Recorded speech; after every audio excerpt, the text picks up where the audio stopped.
On Friday, October 23rd, Her Royal Highness, the Duchess of Gloucester, arrived in Bermuda for her third royal visit as Colonel-in-Chief of the Royal Bermuda Regiment. The Duchess's visit coincided with the Royal Bermuda Regiment's 50th anniversary. The Duchess was met at the airport by His Excellency, the Governor, Mr. George Ferguson, and his wife, Mrs. Margaret Ferguson.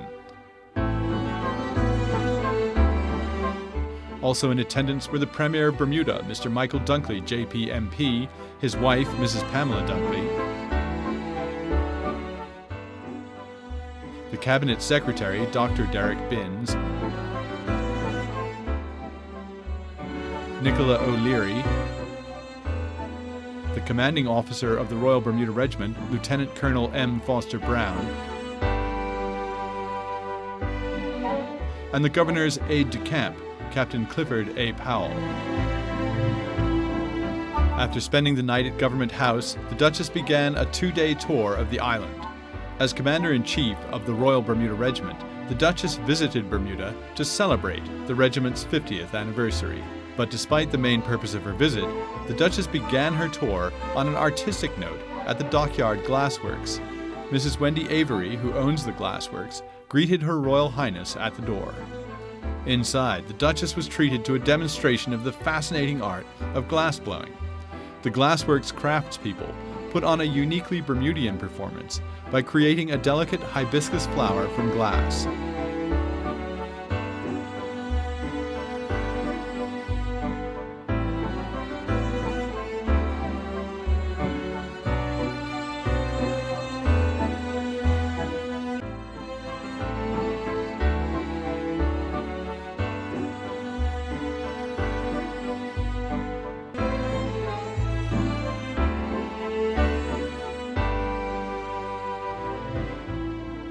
After the performance, Her Royal Highness was presented with the flower as a gift.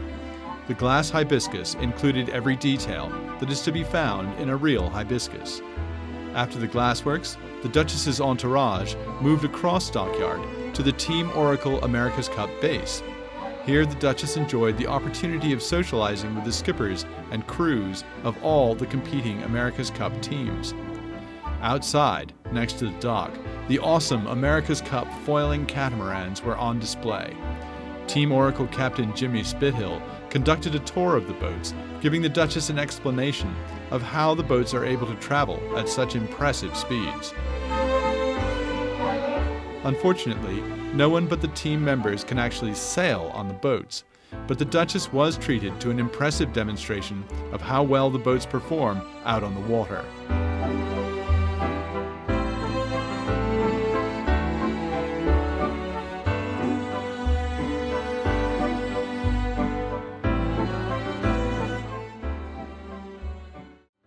After returning to Hamilton by boat, the Duchess progressed to Charities' house, where she was greeted by Mrs. Martha Dismont, Mrs. Debbie Ray Rivers, Mr. John Bronson, and Dr. Sandy De Silva of the Family Center and Scars. Her hosts then gave presentations on their work with families and abused children. Afterwards, the Duchess met with people whose lives have been touched by the work of these charities. That evening, the Duchess proceeded to the Historic Commissioner's house at the Bermuda National Museum, where she was greeted by Premier Michael Dunkley and Governor George Ferguson. She then enjoyed a social gathering with notable historians and other island residents. Then came the centerpiece of the entire royal visit, as Her Royal Highness progressed by landau to the National Museum's keep. In this attractive historic location, the Duchess presided over the final performance of the 2015 Bermuda Tattoo, and a most impressive tattoo it was, as the Royal Bermuda Regiment played host to marching bands from England, Scotland, the United States, Canada, and Jamaica.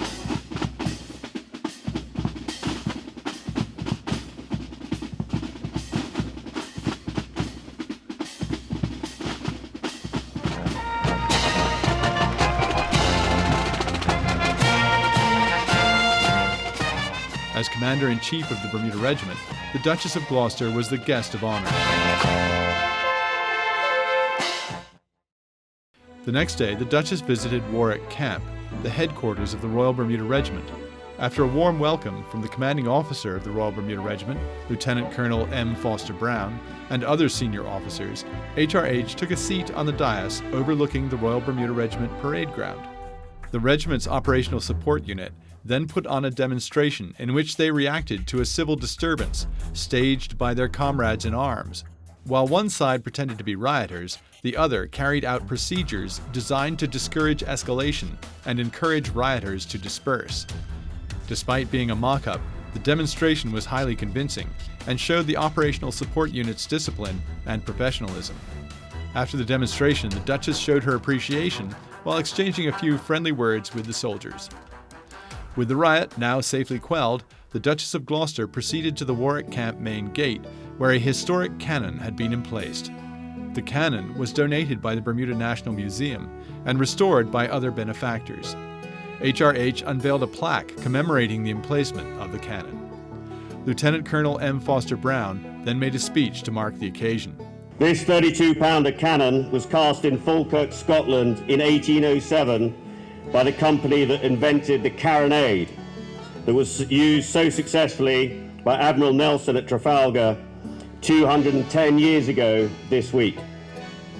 It weighs 4 tons, including the carriage, and has a range of 2,800 yards, and would have been used on ship or on fortifications, including during the Napoleonic Wars, which ended with the Battle of Waterloo 200 years ago.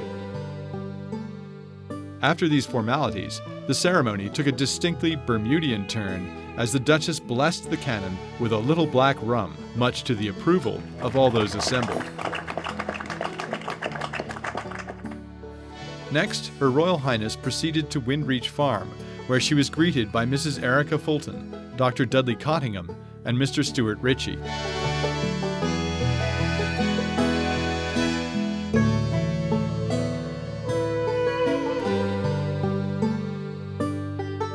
Windreach Farm is a facility dedicated to improving the lives of those with disabilities.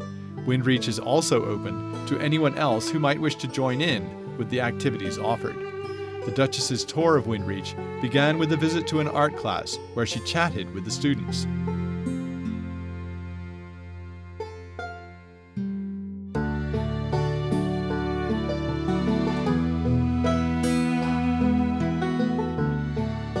Next came an opportunity to chat with volunteers who work with dogs trained to provide therapy to the disabled. Animal therapy is a rapidly growing field in which some remarkable successes have been achieved.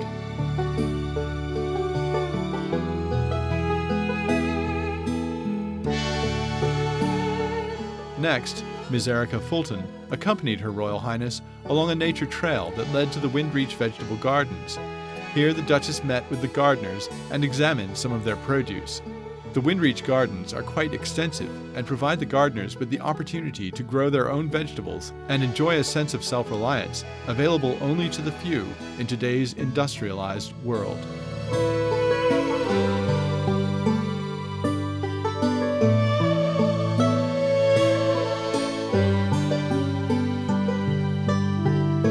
The tour then moved on to the Windreach stables, where the Duchess observed an equestrian demonstration. Like the dogs, the Windreach horses are also used for therapy and are carefully chosen for their quiet dispositions and gentle personalities. But riding is not the only benefit derived. Horses require tremendous care and attention, but the work is rewarded with the companionship they provide and the sense of pride that comes from learning a new skill. After only 2 brief days, the Duchess returned to the airport, where she bid a fond farewell to the Governor, Mr. George Ferguson and Mrs. Ferguson, and the Premier of Bermuda, Mr. Michael Dunkley, JP MP, and Mrs. Dunkley. Needless to say, Lieutenant Colonel M. Foster Brown was also in attendance as the hosts bade farewell to Her Royal Highness the Duchess of Gloucester, Commander-in-Chief of the Royal Bermuda Regiment.